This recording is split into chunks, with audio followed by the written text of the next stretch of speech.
Nah, teman-teman, selanjutnya saya akan menjelaskan flowchart siklus dari PT Mayora.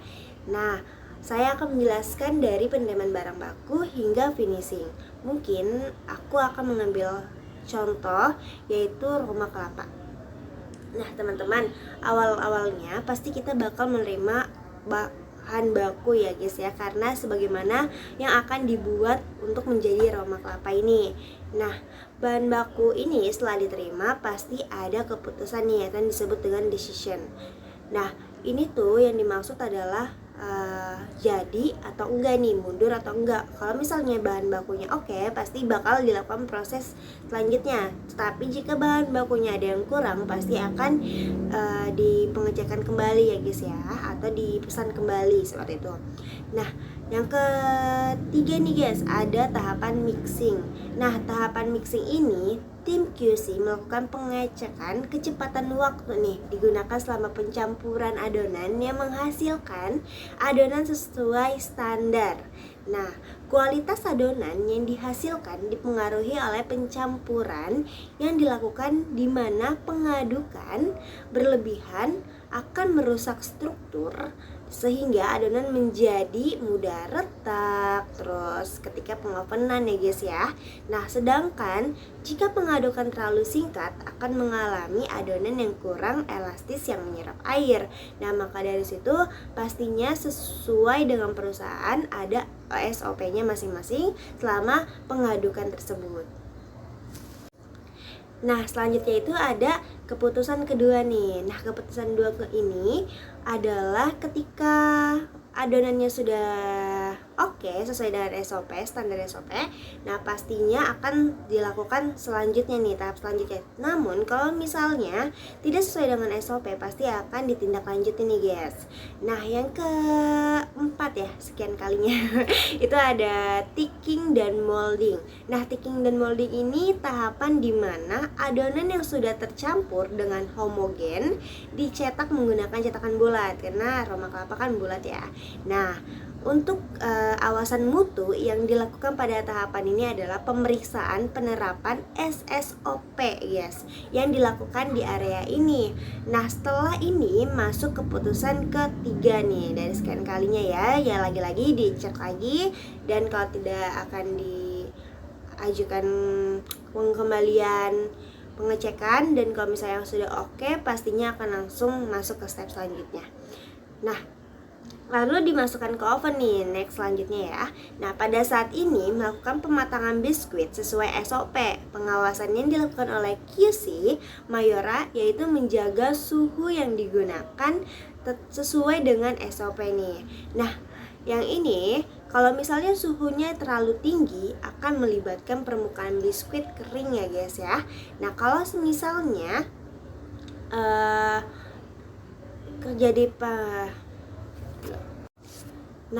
kalau semisalnya tidak sesuai dengan SOP nih guys ya, suhu yang terlalu tinggi akan melibatkan permukaan biskuit kering untuk bagian luar, namun untuk bagian dalam masih belum matang. Ini terjadi karena terhambatnya meluapnya air dalam pengawasan tersebut nih. Nah, pencegahan suhu ini akan berkala tim QC dalam bentuk checklist nih guys. Jadi kayak pas menit ini kayak suhunya sekian. Nah, itu seperti kayak gitu guys. Jadi harus ada checklistnya setiap per menitnya atau sesuai dengan SOP yang dilakukan dan diterapkan di PT Mayora ini. Nah, selanjutnya pasti ada tahapan keempat ya guys ya. Tahapan keempat ini ya lagi-lagi dicek ulang oleh tim tahapan ini, keputusan ini nih. Biasanya ada leadernya dan sebagainya nih guys. Nah, ada selanjutnya itu ada cooling. Nah, cooling ini pendinginan. Nah, biskuit yang sudah matang akan masuk ke oil spray yang bertujuan untuk memberikan warna pada biskuit nih. Yang kita lihat ya, aroma kelapa pasti ada warnanya nih. Yang sudah matang dan mencegah biskuit ini lengket nih guys. Nah, maka diarahkan ke area cooling yang bertujuan untuk pendinginan biskuit. Nah, proses ini bertujuan suhu biskuit akan mendekati suhu ruang atau 30-32 derajat nih Celcius. Hal ini bertujuan untuk mencegah pembuangan biskuit ketika dikemas. Selanjutnya, pendinginan bertujuan untuk memperbaiki tekstur gula dan lemak yang berubah ketika di oven. Nah, selanjutnya ada keputusan kelima nih, yaitu ada packing. Nah, biskuit Roma yang sudah matang ini kemudian dikemas untuk bertujuan melindungi produk sehingga ke tangan konsumen, ke tangan kita pastinya nih ya guys ya. Suatu kemasan bertujuan untuk melindungi makanan dari sentuhan fisik, heterogen, oksigen, air, dan kotoran. Nah, kemudian sangat penting nih bagi teman-teman dan harus diberi keterangan produk serta menyebutkan apa yang ada dalam kayak konsumsi ya gitu.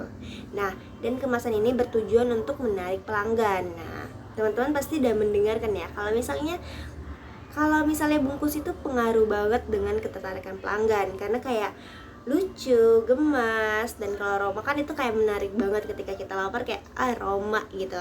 Nah, apalagi ada ininya guys, ada konsumsinya. Jadi ada produk-produk apa sih yang dimasak yang menjadikan Roma ini ada. Nah, nanti tuh bakal ada. Takutnya bagi kita yang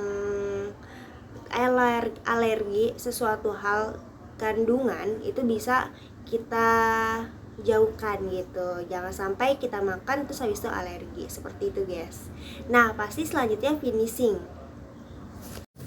Nah, selanjutnya ada finishing. Finishing ini biasanya dilakukan pengecekan nih kadar air serta kebocoran dan kelayakan si bungkus produk ini nih guys. Biasanya kita tuh kalau misalnya ada bolong sedikit aja, itu pastinya nanti bakal membuat nih kadar air serta kebocoran dan kelayakan si bungkus produk ini nih guys. Biasanya kita tuh kalau misalnya ada bolong sedikit aja, itu pastinya nanti bakal membuat si Roma ini alot. Bahkan kita pernah juga ya kan ya guys ya, kalau suatu produk itu pasti kalau misalnya ada bolong itu bakal alot dan sebagainya nih guys.